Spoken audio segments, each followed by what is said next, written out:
Merci, Monsieur le Président. Monsieur le rapporteur général, monsieur le rapporteur, chers collègues, 2 semaines après avoir examiné les comptes de l'État pour l'année 2023, nous nous devons de reproduire le même exercice pour les comptes de la sécurité sociale. Les chiffres font apparaître une amélioration du solde global des administrations de sécurité sociale, mais un déficit des régimes obligatoires de 10,8 milliards d'euros, principalement dû à la branche maladie. Si ce déficit est en amélioration par rapport à 2022 en raison de la baisse des dépenses liées au Covid-19, il reste cependant très supérieur aux prévisions initiales, notamment en ce qui concerne l'ONDAM, voté chaque année par le Parlement. La persistance d'un tel écart fait redouter l'apparition d'un déficit structurel dans les années à venir, à moins que des réformes ambitieuses ne soient conduites.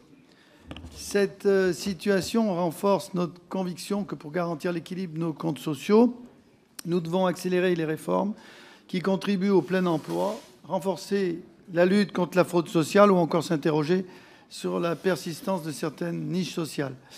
Pouvoir discuter de ce texte constitue, selon nous, une avancée notable en faveur du renforcement du pouvoir de contrôle et d'évaluation du Parlement. Il fait œuvre de transparence.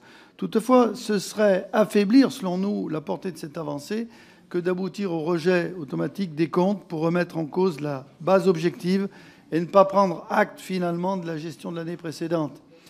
Décider de ne pas les approuver remettrait, selon nous, donc de mettre en cause même l'évaluation. Or, sans chiffres, il n'y a pas de constat. Ainsi, c'est en responsabilité que nous nous prononçons. Les députés démocrates voteront en faveur de ce texte. Je vous remercie.